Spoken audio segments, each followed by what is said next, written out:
want you to empower others around you. But also, are you doing your racial or in your own SWOT analysis?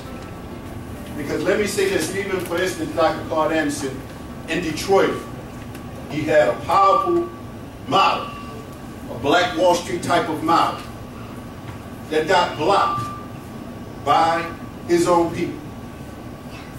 I'm not going to let that happen to me. All right? He was relying on a logic and the racial intelligence of black people in leadership, the city council, the mayor, the little young mayor that many people uphold, Kwame Kilpatrick, who blocked what was called the Powernomics agenda some years ago. But now Dr. Anderson, he's up in Maryland. He has the third largest seafood facility in the state. He's doing the work on the level of God. Racial strengths and weaknesses, Africa a strength or weakness? Is the U.S. a strength or weakness? Meaning, a lot of people talk about, you know, home, ancestral homelands and connecting to our people. Are you studying?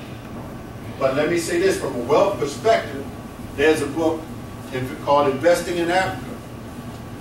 Many people know this. The Chinese are going into Africa. Yes, yes, India as well. It has the greatest potential for growth and return on investment. And so from a business perspective, everyone with any intelligence are looking at Africa for potential investments. But what's going to have to happen is individuals are going to have to get themselves prepared right here. And actually you can get prepared right here. Man, I had a lot to say. But next slide. Let's go to this here. Revolutionary Daily Thoughts. I don't know if I wrote them down. What am I thinking about every day? What are you thinking about every day? Freedom, business, education, home ownership, implementation of Powernomics, Blueprint, Rich Dad, Poor Dad, 1 Minute Millionaire, and Multiple Income Stream. These are some particular books. How many of y'all heard of Rich Dad, Poor Dad? Okay, that's good. That's good. How many of y'all heard of Powernomics, Blueprint of Black Power? Okay. All right. And what I'm finding is a lot of people are reading things like this, and they're reading things like the 1 Minute Millionaire, the Multiple Income Streams, and I have those right here. But they do not put these together.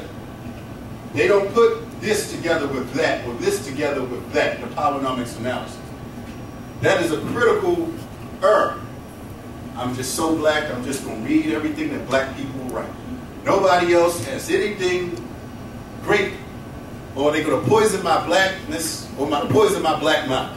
Then on the other side, you have these people trying to implement, reading Rich Dad, Poor Dad, trying to implement strategies in our community that they don't have a proper historic and business, political, social, economic understanding of. And so the models are not fitting. And so this is what I'm doing, some of the work that I'm doing. And it's very valuable. I mean, how much time, sisters? 12 minutes. Some of this is your so-called leaders are not discussing. I said that. I talked about it for people. Next slide. And this is what I learned. Previously, I worked as a youth trainer at the Mayor's Office of Employment Development, actually in Baltimore City, where this brother Edward Day Seuss, with the Youth Training, Youth Education Network or something, but he utilized hip-hop with teaching young people, and the critical thing was preserving your life, freedom, and future economic opportunity. And this goes back to Ralston analysis. We have too many young people actually filling up the prison, which is another form of slavery. There's a new book out on that called The New Jim Crow. I would encourage everyone to get that. And this goes back to the Wellsing analysis and back to the SWOT analysis as well for young people. Next slide. Options to build. There's a bookstore in Baltimore, everyone's place. Bookstore, hundreds of wealth, businesses, and empowerment books. Dr. Claude Anderson, he talks about, well, what are black people going to do? Government jobs.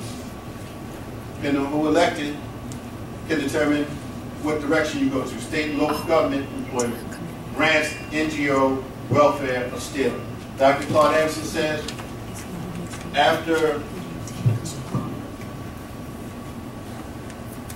Dr. Claude Anderson says that if you do not build businesses in the 21st century with things like immigration, other people are going to come and take what opportunities were left.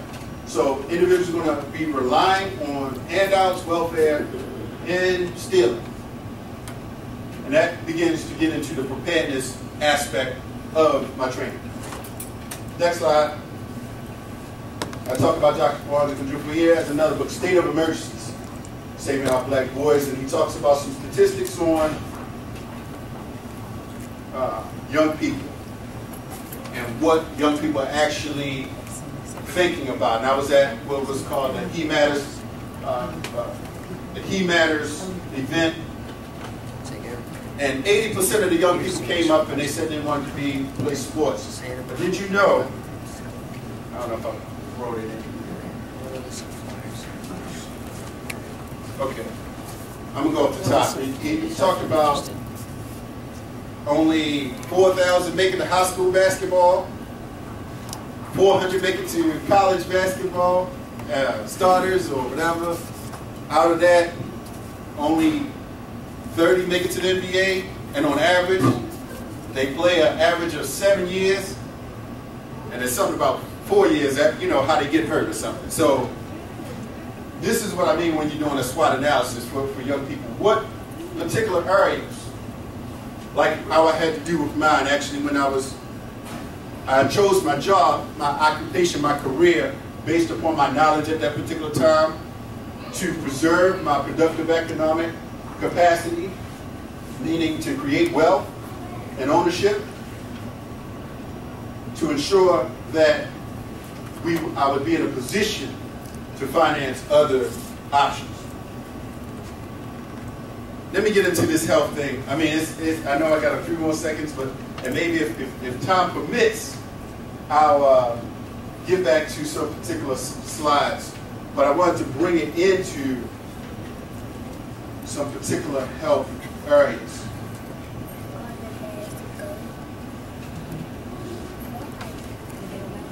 Top 10 killers of black people. It's on one of my, I don't know that slide, but it's okay. I'm kind of going to. I don't know what I've done. Oh, that's okay. I go back. That's okay. Don't worry about it. Top 10 killers of black people. Heart disease, cancer, stroke, accidents, chronic or respiratory disease, Alzheimer's, diabetes, influenza, nephritis, and intentional self-harm, suicide. Black men, I think those, yes. Black men, number three was injuries, suicide, homicide, HIV and AIDS. I mean, again, this is about preserving our life.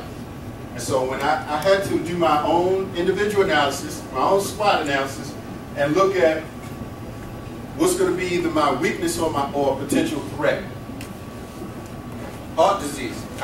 This is the biggest killer. Cancer, stroke, accidents.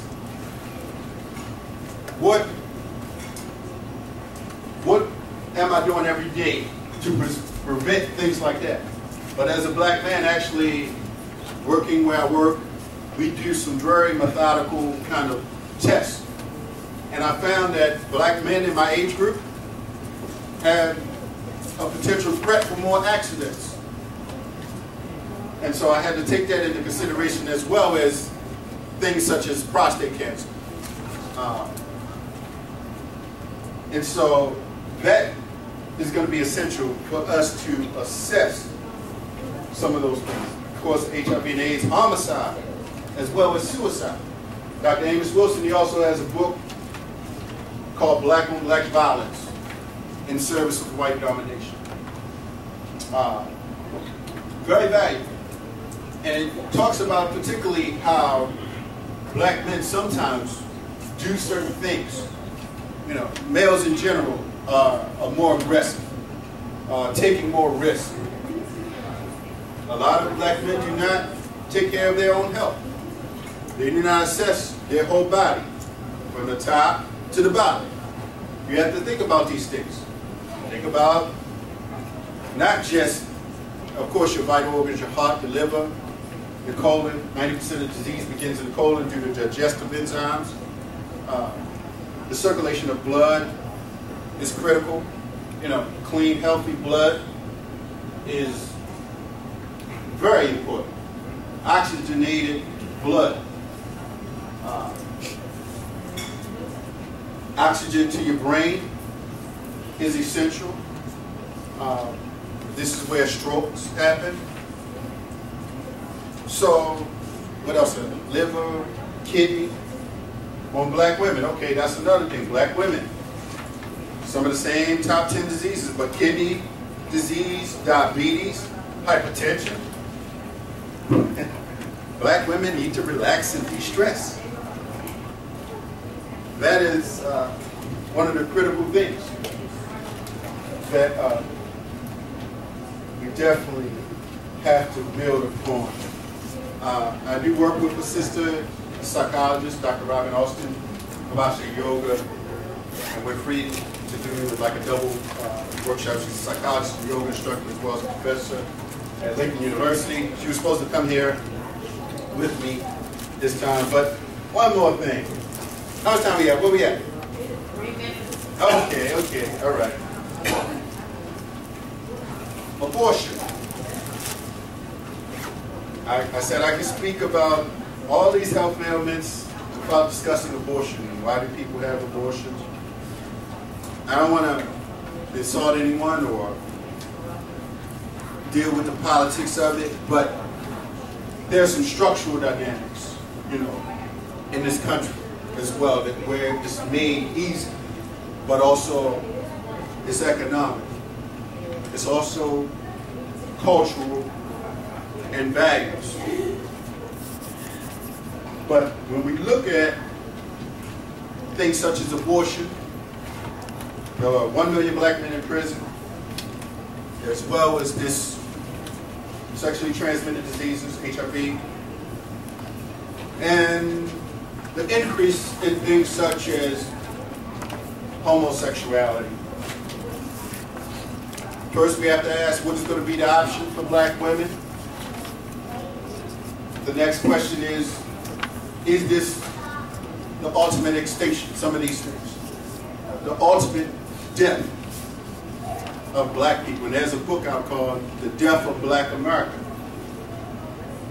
And so, I just would like to close and say there are several, to kind of get into options and solutions, and I had a lot more to say, but I hope that I have given some key thoughts, gave some key books. I am available. I did have some particular things, products. I had some DVD of Dr. Welsing. I did a piece with Ma'at Islam. The brothers had a debate.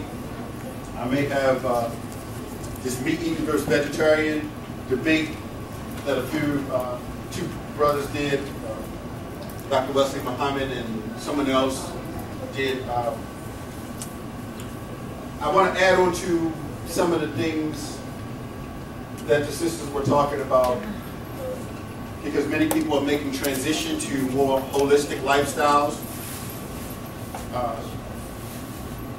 And I'm always thinking about that, like, because I started being a vegan maybe about 2 years ago, too. I've lost a tremendous amount of weight, like 25 pounds. I mean, my vitals, everything is like good. The only thing, I recently got a blood work. My white blood cells were a little lower, but not significantly. My triglycerides recently dropped, which was good. So that's significant, watching your cholesterol levels, because that, you know, contributes, some people say it does, to heart disease and various heart ailments.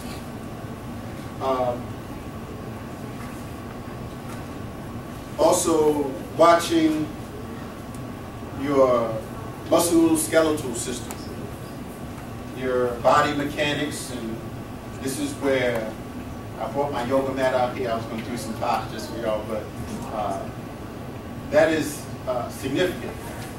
Getting the oxygen flowing into your lungs and having good bowel movements. We should be doing 2 or 3 per day. I'm not going to embarrass, I'm not going to ask how many people are doing that, but that is significant. So,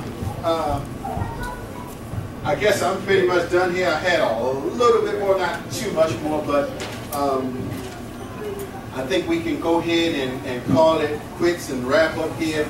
I wanted to talk about, I have some samples of some coffee. I have some DVDs available for, you know, people want to see me outside. Some good ones, some that I was in. I did a few compilations that I've been in, but this is my first time actually, you know, kind of coming different places. I used to bring a lot of speakers to Baltimore. And if anybody have any questions, I mean, I'll be here. I'll be here tomorrow too. So I'm just happy to be back in the Hampton Roads area. You know, this is like a second home to me. And so I hope that I'm able to come back, actually. And y'all stay connected. Let's get your information and let's build. And you know, I got a lot of things to expand upon, and a lot of business opportunities, a lot of wealth creation opportunities. Some very researched and refined wealth opportunities that a lot of people are going to sleep on because we don't know the particular niches and we don't have the wealth, the historic cash flows to just dump a lot of money into particular types of businesses. So that's all I have. So. Thank you.